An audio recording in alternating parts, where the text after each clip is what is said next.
PowerPoint à matin, mais on a nos Bibles. On va y aller avec la Bible. On va voir un passage dans Éphésiens 4. Éphésiens 4 ce matin.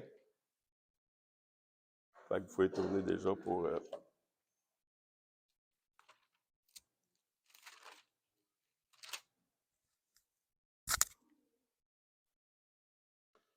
On est dans les dernières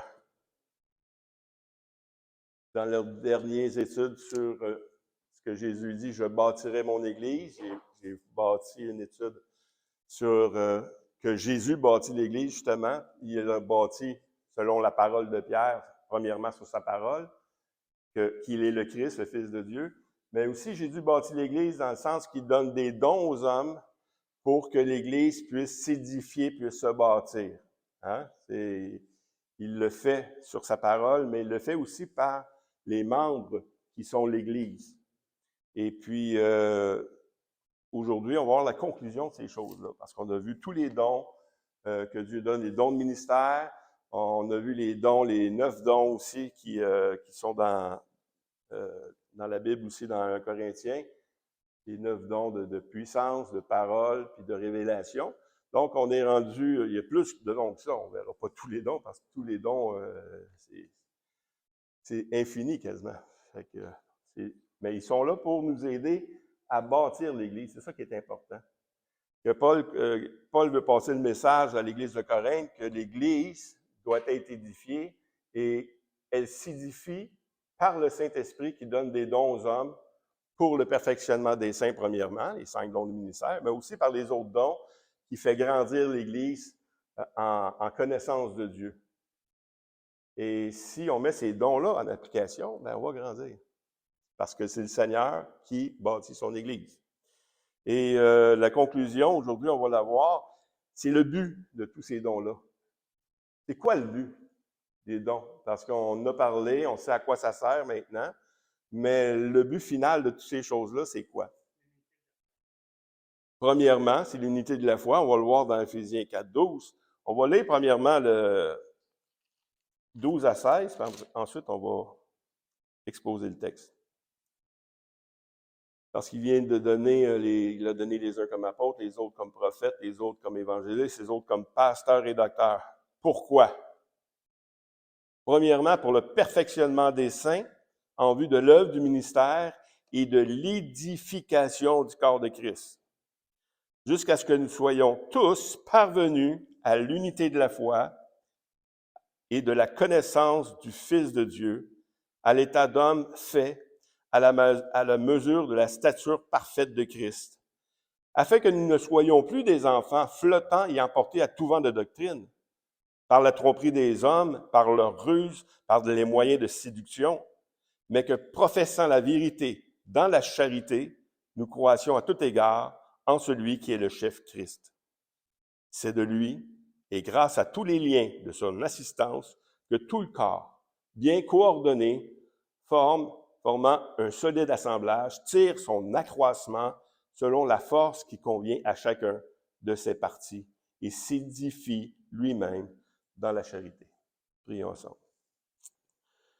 Seigneur, tu as fait des grandes choses en nous. Tu nous as donné la vie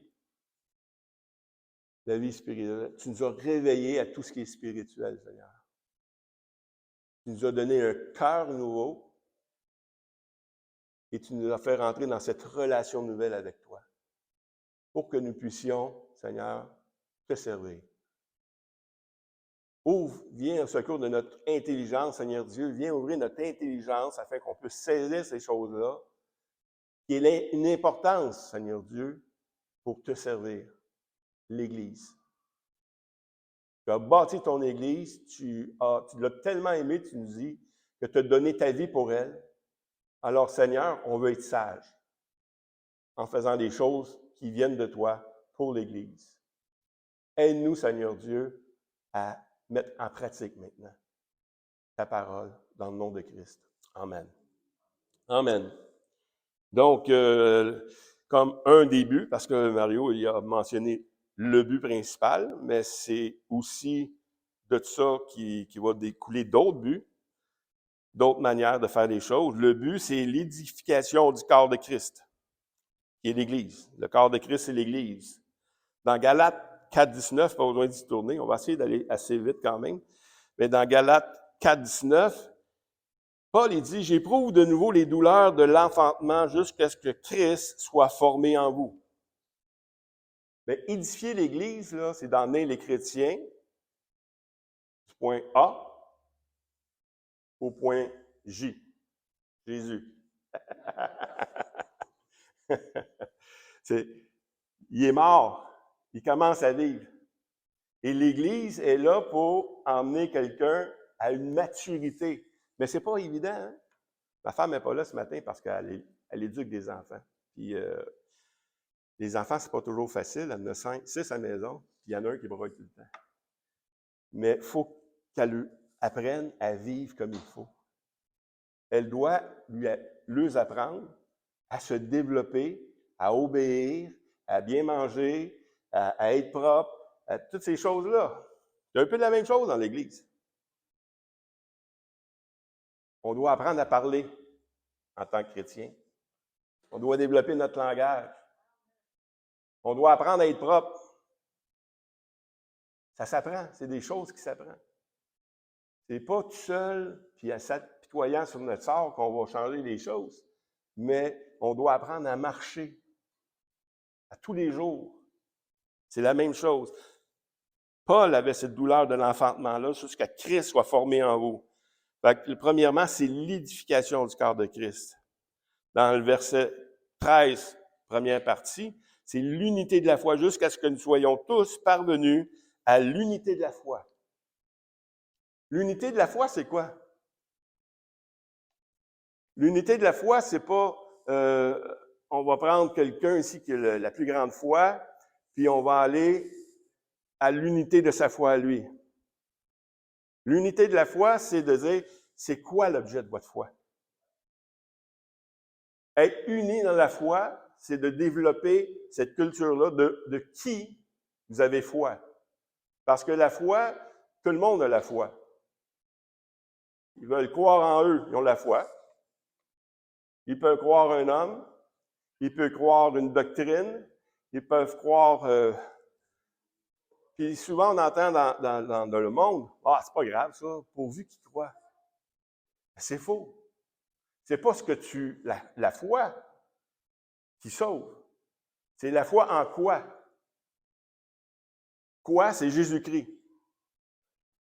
C'est en qui? C'est en sa parole. C'est lui, il faut que tu crois. Jusqu'à ce que nous soyons tous parvenus à l'unité de la foi, c'est d'être rendu à ce point-là où on le croit vraiment à lui, ce qu'il dit. Parce qu'on vient tous d'un milieu différent, d'une culture, un héritage spirituel différent. Hein? Ceux qui viennent des catholiques, il y en a qui viennent des témoins de Jéhovah, il y en a qui viennent de n'importe où. Et puis, tu as développé une culture de ce que tu crois, de ce qui pourrait être Dieu. Mais venir à l'unité de la foi, c'est plus que ça. C'est parce que la Bible, c'est quoi le point central de la Bible? Quelqu'un peut me le dire? C'est Jésus. Tu essaies de définir la Bible avec un autre point, tu te trompes. Parce que Jésus-Christ, c'est le point central des Écritures. Et tout vise sur lui. Tout de l'Ancienne Alliance est une image de lui. Et ça vise sur lui et c'est son œuvre. Et l'unité de la foi, ben, ça vient viser uniquement sur Christ. Parce qu'un coup, tu as Christ maintenant, souvent d'autres églises vont dire, ouais, mais, OK, Jésus t'a sorti de la merde, t'a donné une vie, maintenant, débrouille-toi, ne peux pas rester là. C'est pas l'Évangile, ça. L'Évangile, c'est que Jésus t'a sorti de ton boui-boui, il te tient, puis il va te laver, puis il va te guider, puis il va tout faire pour que tu deviennes à la stature parfaite de Christ. C'est lui qui le fait. Nous, ce qu'on a à faire, c'est de dire, Seigneur, prends-moi. Apprends-moi.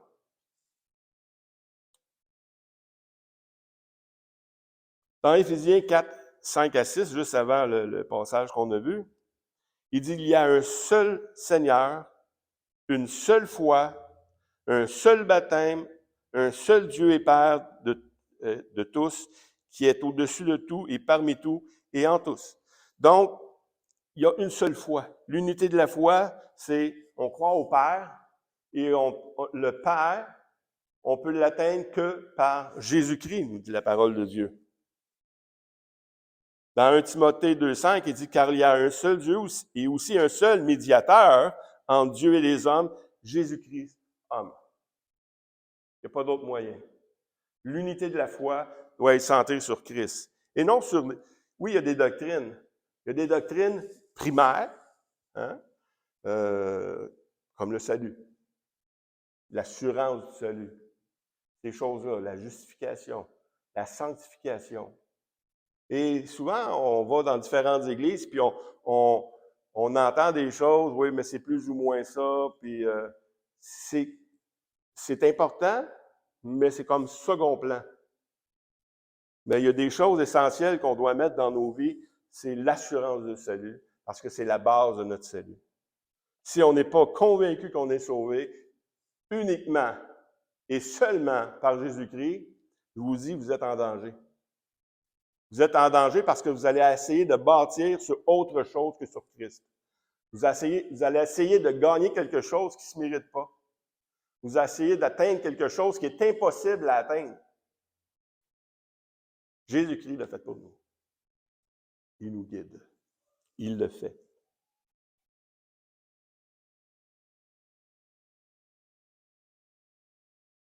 Dans Romains 5, 17, « Si par l'offense d'un seul, la mort a régné par lui seul, Adam, à plus forte raison, ceux qui reçoivent l'abondance de la grâce et du don de la justice régneront-ils dans la vie par Jésus-Christ, lui seul. » Lui seul. Donc, arrêtons d'essayer de gagner quelque chose avec Christ. Si vous essayez, hey, je suis rendu bon, là. Tu n'as rien compris. Non, tu n'as rien compris, honnêtement. Si tu penses que tu es rendu correct dans ton histoire, là, c'est que tu n'as rien compris de l'Évangile. Jésus-Christ est venu mourir pour des pécheurs. Pas pour des personnes justes. Puis un coup, tu reçois le Seigneur, il y a un travail qui se fait. Tranquillement. Sur certaines personnes, c'est plus tranquillement que d'autres. Je l'avoue. Ça vient sanctifier les autres chrétiens. Hein? On apprend à vivre avec les défauts des autres. Mais sans les justifier. Mais sachant très bien que le Seigneur, il est patient envers nous. Et il n'y a personne de meilleur qu'un autre. On est juste rendu là avec le Seigneur dans notre communion. Grâce à lui. Cette semaine, je suis en train de lire ma Bible, je suis en train de penser à plein de choses, mais en même temps, le Seigneur m'a gardé depuis que je suis chrétien à lire ma Bible tous les jours. Tu sais, quelqu'un qui pourrait dire, tu sais, je suis fidèle, hein? J'ai lu ma Bible tous les jours, puis plus que, tu sais, une fois par année, puis non. La seule raison pourquoi j'ai lu ma Bible tous les jours depuis que je suis sauvé, c'est parce que le Seigneur, il dit, il me prend par la main, il me fait faire ce que lui veut que je fasse. Et c'est grâce à lui, il m'a gardé. C'est lui qui est fidèle. C'est lui qui est fidèle, puis qui nous garde. Verset 13b.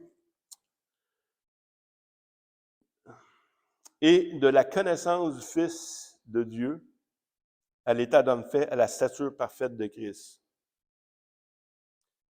Hein, et 13.2, il dit, jusqu'à ce que nous soyons tous parvenus à l'unité de la foi et de la connaissance du Fils de Dieu à l'état d'homme fait, à la mesure de la stature parfaite de Christ. La mesure de la stature parfaite de Christ. Lui nous découvre le visage. C'est lui qui nous fait découvrir et qui nous donne cette chose. 1 Corinthiens 12, 3 à 8. Je crois que c'est 1 Corinthiens, mais ça se peut que ce soit 2 Corinthiens. Nous tous que le visage découvert, non, c'est 2 Corinthiens 12. Nous tous qui le visage découvert contemplons comme dans un miroir la gloire du Seigneur, nous sommes transformés en la même image de gloire en gloire comme par le Seigneur. C'est lui qui le fait et nous sommes transformés comment? Graduellement.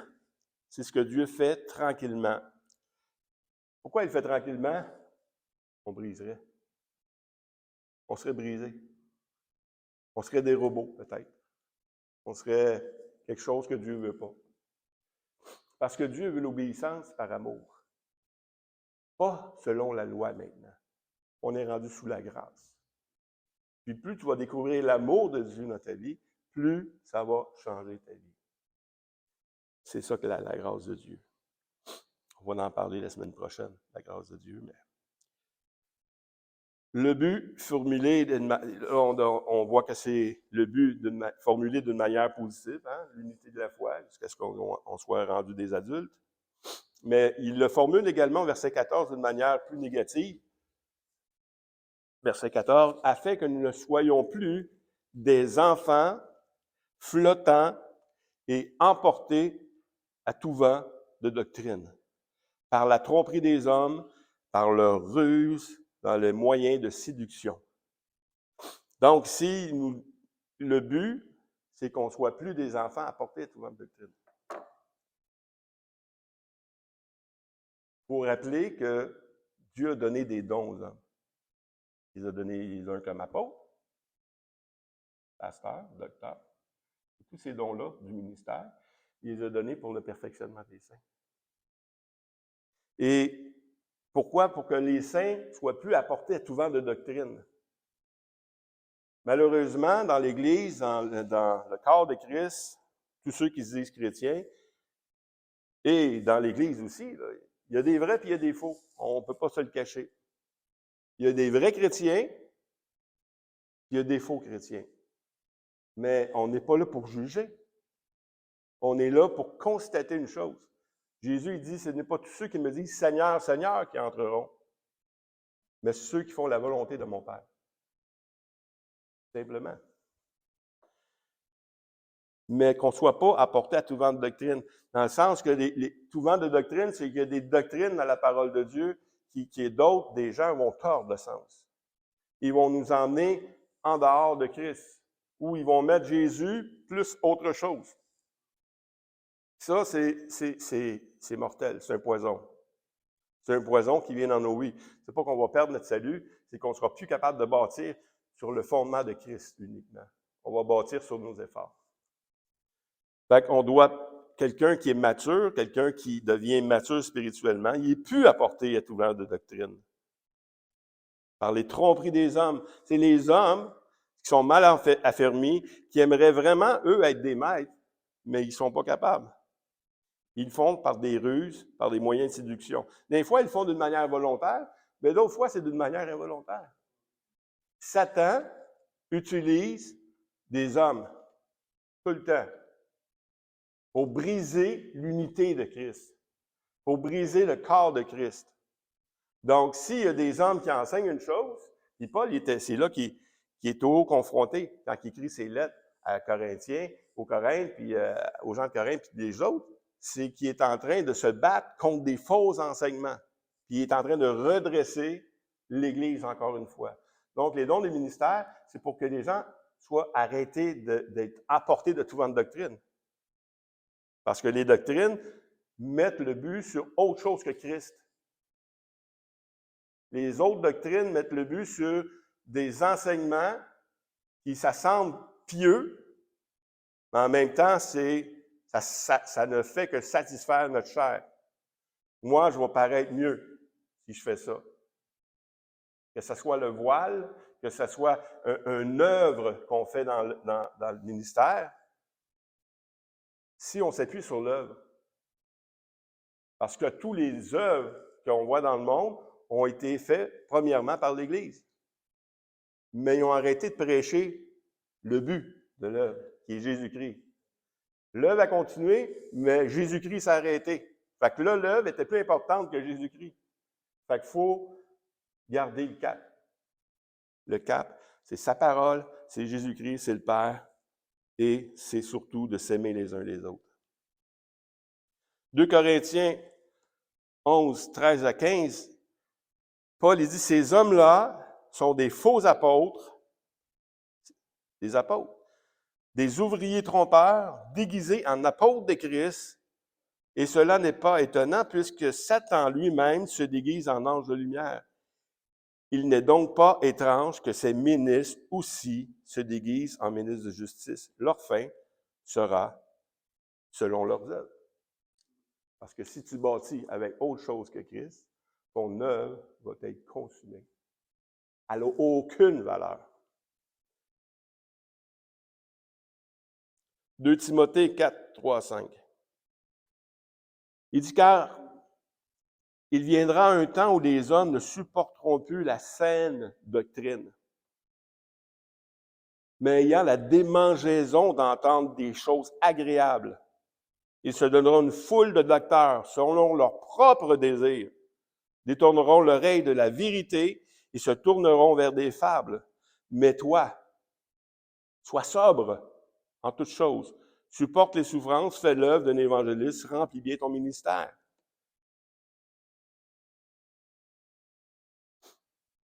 Sois sobre.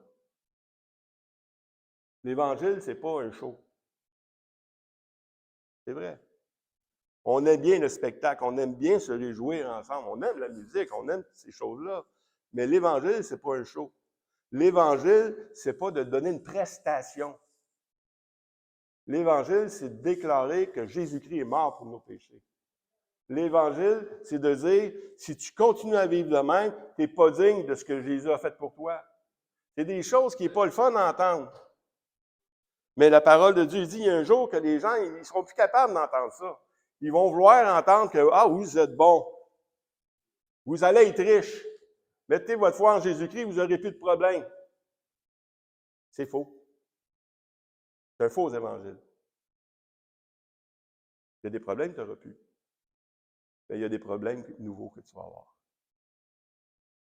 C'est pour ça qu'il dit à Timothée, il dit, supporte les souffrances. Supporte les souffrances parce que l'Évangile, c'est quelque chose. Si le Christ a subi des choses, il dit, on n'est pas plus grand que lui. On va subir les mêmes choses, les moqueries. Mais la journée que tu comprends que si quelqu'un se moque de toi,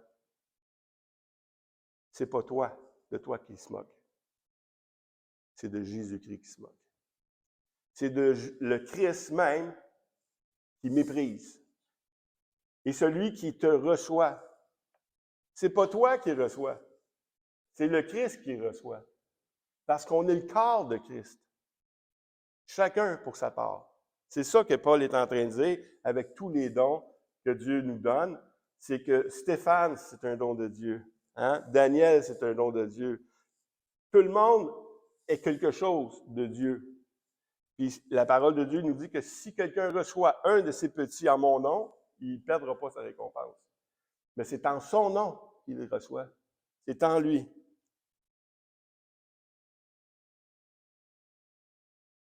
Verset 15. Mais que professant la vérité dans la charité, nous croissions à tout égard en celui qui est le chef Christ. J'aime ce verset-là parce qu'il nous montre comme toute la raison de ce que Dieu donne et tous les dons que Dieu donne, la manière de l'appliquer maintenant. Professant la vérité dans la charité. Ça, c'est pas facile. Ça a l'air simple. C'est simple, mais c'est pas facile. Parce que souvent, on aimerait tordre les choses, on aimerait... Il va falloir que tu comprennes, tu sais. Non, non, non. Professer la vérité dans la charité, c'est professer l'Évangile dans l'amour. Avec ce sentiment-là qui vient de Dieu, que si il reçoit l'Évangile, c'est l'amour de Dieu qu'il reçoit. Professer la vérité dans la charité, c'est pas dire, je vais te dire mes 4 vérités parce que je t'aime. Non, puis abaisser la personne. C'est dire tout simplement, écoute, il y a une seule chose qui peut te sauver, c'est Jésus-Christ. Et honnêtement, si tu ne le prends pas, t'es foutu. T'es vraiment foutu. Jésus-Christ seul. Puis peu importe ce que tu as de problème dans ta vie, va à Christ, il va te régler. Il va le régler. Il va te montrer, il va donner de la sagesse. Il va te donner le moyen de te sortir de ces choses-là.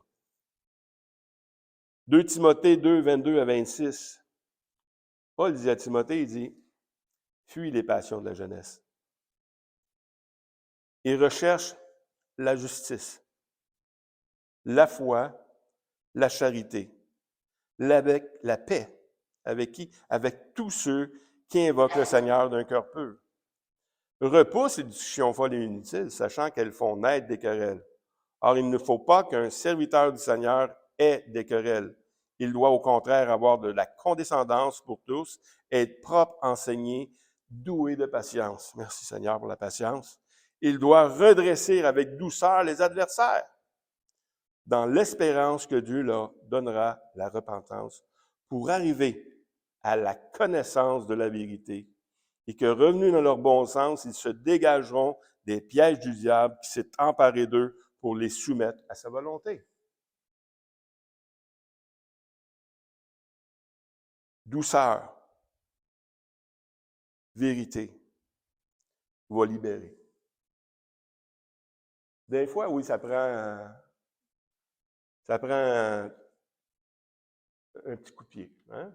Nous sortir d'un trou, un petit coup de main. Hein? Ça prend des choses énergiques, des fois.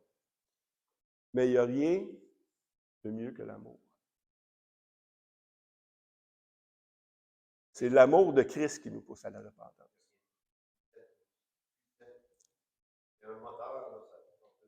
C'est ça. Il n'y a rien de plus puissant que ça. Mais on doit fuir le reste. Et puis, quand les gens tombent, on doit leur démontrer de l'amour pour qu'ils se dégagent des pièges du diable. Quelqu'un me demandait, est-ce qu'un chrétien peut être possédé? Est-ce qu'un chrétien peut être possédé? Oui. Mais pas volontairement. Le chrétien, il peut laisser entrer Satan dans sa vie. La parole de Dieu nous le dit. Hein? Ne donnez pas accès au diable. Hein? Si tu donnes accès au diable, tu lui permets de travailler dans ta vie. C'est plus toi, c'est lui. Tu fais de lui son maître. La parole de Dieu nous dit que celui qui fait des choses est maître de celui qui obéit. Si tu obéis au péché, ton maître, c'est Satan. Si tu obéis à la justice, ton maître, c'est Dieu.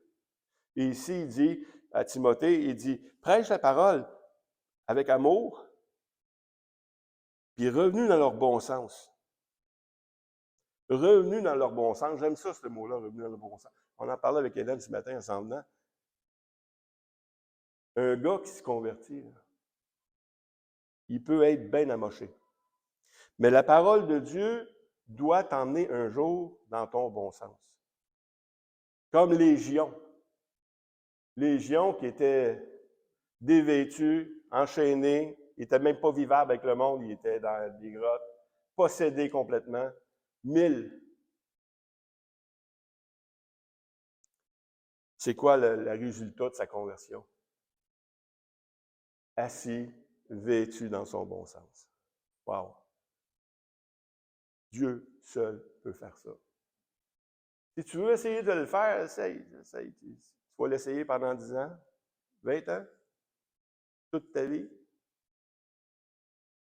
La seule chose qui peut nous sortir de là, c'est Jésus-Christ. Amen.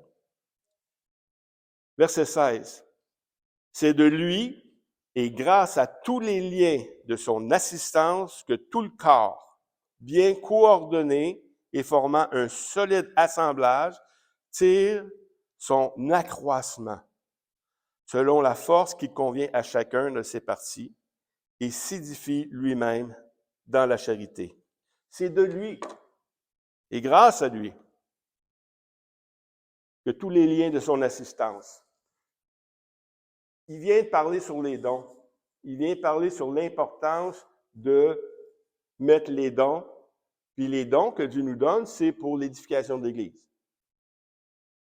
Et Corinthe, et comme tous les autres, souvent, on reçoit un don, puis c'est un don qui nous distance des autres. Est-ce que vous comprenez ce que je dis? C'est un don qui me dit, moi, j'ai quelque chose que toi, tu n'as pas. Mais dans le corps de Christ, c'est pas vrai. J'ai un don que tu as. Ici. C'est à toi. Parce que les dons que Dieu donne, c'est pour l'Église. C'est pas pour moi, c'est pour l'Église. Et puis, chacun de nous, on a reçu un don, puis on est utile à quelque chose. Il y en a qui se pensent inutiles. Moi, je ne suis pas doué. Non, c'est pas vrai. C'est pas vrai. Dieu t'a donné un don, t'a donné une capacité pour garder l'Église. Et si l'Église est gardée ensemble, c'est pas parce qu'on est bon, puis on est beau, puis on est jeune. C'est pas à cause de nous que l'Église grandit, que l'Église fait des choses. C'est grâce à lui, à tous les liens qu'il forme en nous. La communion fraternelle qu'on développe, elle doit être développée par Christ. On tisse des liens. Ces liens-là deviennent de plus en plus solides. Et il n'y a rien, parce qu'on est des humains, on dit des niaiseries, on se brusque, on se pile ses pieds des fois, mais c'est lui qui fait que nous sommes le corps de Christ. C'est lui qui nous garde.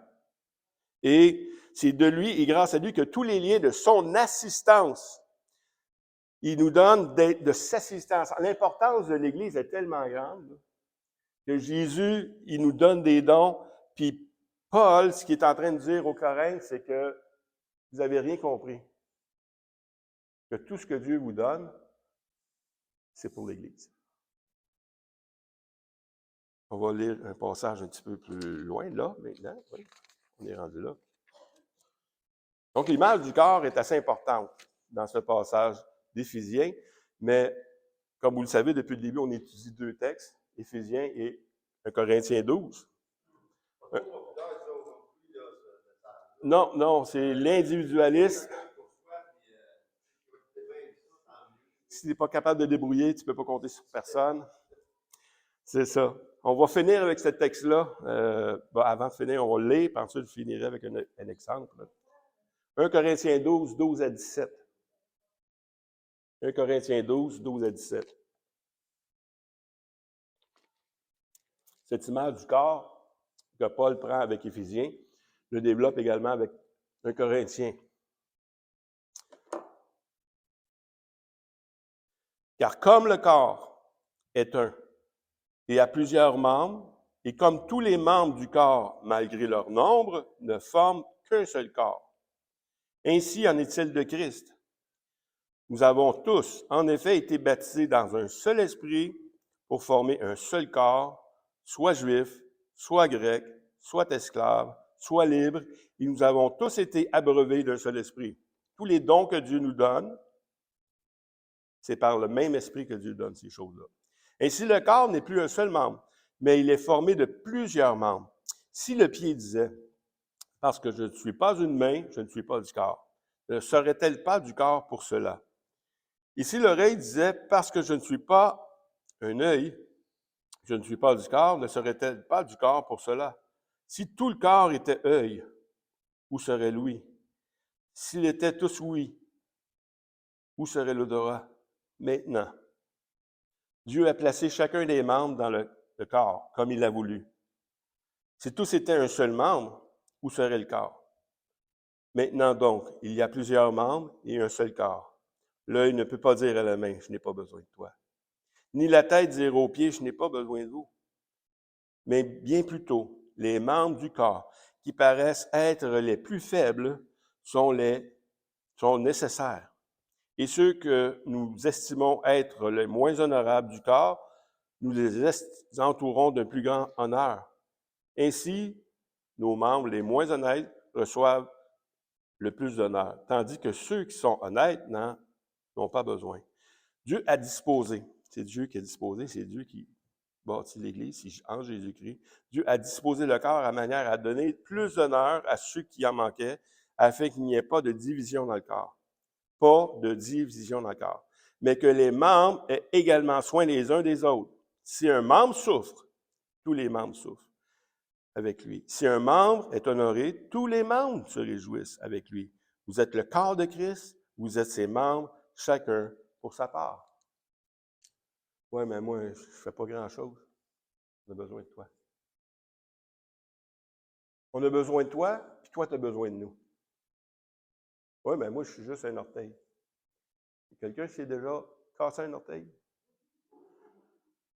Tout le corps souffre. Dieu a voulu ça. A voulu que l'Église soit son corps et qu'on travaille ensemble. C'est ça le message de Paul aux Corinthiens. Arrêtez de mépriser le pauvre, arrêtez de mépriser celui qui a de l'air de rien. C'est tout, c'est important. Aussi important. J'ai emmené, excusez le pot, là, c'est un pot de marque.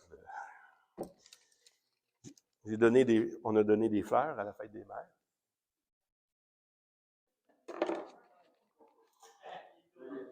Moi, je veux donner des tournevis à la fête des pères.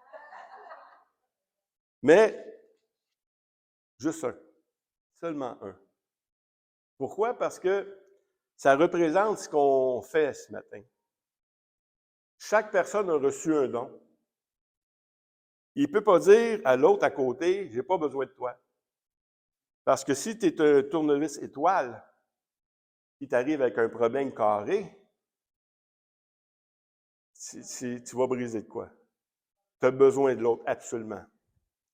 Puis même les tournevis carrés, les 3 tournevis carrés ici, 3 grandeurs différentes. Si avec le plus petit, oui, j'en ai d'autres, j'en ai 3 dans les mains, j'en ai 3 dans les mains. Si avec celui-ci, j'essaie non, ou un autre carré même, un carré plus grand, ça donne rien. Au contraire, si j'essaie avec un plus grand, avec un petit, je vais briser quelque chose, soit le tournevis ou soit la vis. Dieu a donné des dons. Même le don d'un pasteur diffère d'un autre pasteur. Il y a des pasteurs évangélistes, il y a des pasteurs enseignants, il y a des pasteurs docteurs. Tous ceux-là sont différents. Ils ont tous la même carrure, mais servent à des choses différentes. Puis dans l'Église, c'est ça. Dans la Bible, il y a des chefs de 10, des chefs de 50, des chefs de 100, des chefs de 1000. C'est toute la même, ils sont tous chefs. Mais le chef de 10, c'est parce qu'il n'est pas capable d'être chef de 100. C'est la même fonction, mais il peut briser quelque chose. Voyez-vous qu'on a des dons différents? Il y a des dons qui se ressemblent, mais on a besoin de tous les dons. Et je vous donne chacun un tournevis juste pour que vous rappeliez que vous faites partie de l'ensemble. Et cet ensemble-là est important. Stéphane, il y a un garage à la maison. S'il y avait juste un tournevis pour tout faire ce qu'il y a à faire, il y a tout un ensemble d'outils. Pas juste des tournevis. Il a besoin de tout ça pour accomplir l'œuvre qui est donnée à lui à faire. Mais dans l'Église, l'œuvre qu'on a à faire, on a besoin de tous. Puis on doit s'accepter. S'accepter parce qu'on va grandir là-dedans. Oui, je ne sais pas trop comment faire, mais je vais essayer de défaire une vis. Non, écoute, on va te montrer, c'est où tu tournes. Tu rentres ça, tu tournes. Ça a l'air niaiseux, mais cette semaine, je suis en train de former un jeune homme de 17 ans, où je lui montre tout le job de ce que je suis en train de faire. Mais non seulement il faut que je lui montre la job, Mais il faut que j'y monte à travailler aussi, parce qu'il n'a jamais pris un outil. Il faut que j'y monte à utiliser les outils. On fait beaucoup de choses. Il y a beaucoup de choses à faire. Dans l'Église, c'est la même chose. Et venez vous chercher un tournevis. Choisissez votre tournevis. Ouais, non, mais les femmes, ils ont eu le rose, eux autres. Non, c'est la fête des mères. Les femmes qui n'avaient pas d'enfants, ils n'ont pas eu de rose. T'as-tu un tournevis ratchet? Non, j'en ai un. J'en ai un, mais tous ceux qui veulent un tournevis, prenez-le. Il est ici, lui, c'est un pic. Tu l'aimes, lui? Bon. Ça démontre ce que Dieu te donne comme don. Oui, mais c'est pas tout de prendre du esprit, mais il faut avoir son esprit. Son esprit, oui, c'est ça. Faut apprendre. Faut apprendre à vivre avec.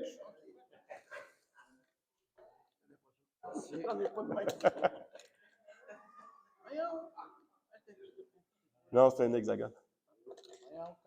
Oh, un gros carré. Il reste Daniel.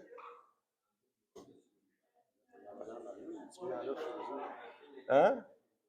Mario, il n'y a pas d'enfant, Mario. C'est pas un père, Mario. Mais il doit avoir des enfants. Oui. OK. Il y a un autre monsieur, il en reste ici, là. Mais il y en a qui ont des formes bizarres, hein? Oh! C'est bon, ça aussi. Oui, oui. Mais il y a des outils qui servent à plus, hein? Il y a des outils qui servent à quelque chose qui est différent. Mais c'est pour vous démontrer que vous ne pouvez pas tout faire avec ce tournevis-là, tout simplement. On a besoin du corps de Christ. Oui, comme moi, j'en ai à la maison, là. Mais il ne peut pas prendre le pot au complet, c'est ça l'erreur. C'est ça l'erreur. Parce que, oui, il y a des hommes qui ont plus de dons que d'autres. Hein? Quelqu'un, un pasteur, implanteur d'église, a beaucoup plus de dons qu'un pasteur enseignant. Normalement, il va avoir le don de musique, il va avoir le don de toutes sortes de dons pour voir à toutes les choses. Et graduellement, il donne des choses aux gens. Mais c'est l'image. C'est juste l'image. Je veux vous souhaiter une bonne fête.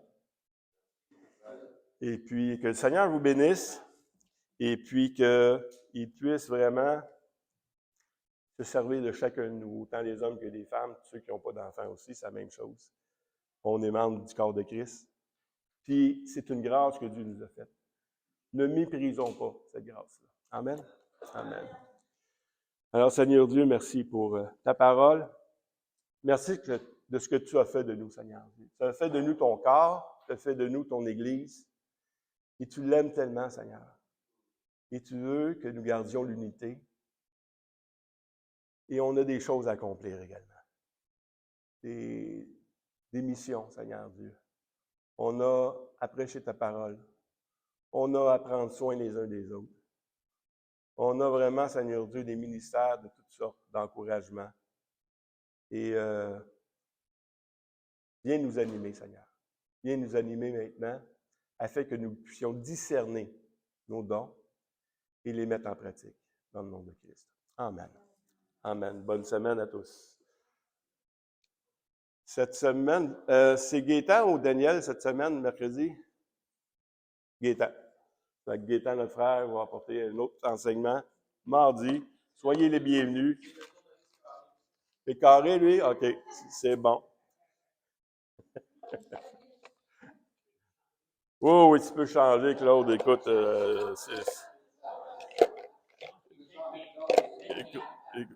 c'est celle-là que tu veux, hein? Dans ma job, là, c'est ça que je me sers le plus petit. Parce que je peux faire plus que dévisser des vis. À ramasser, oui. Amen, amen. Amen.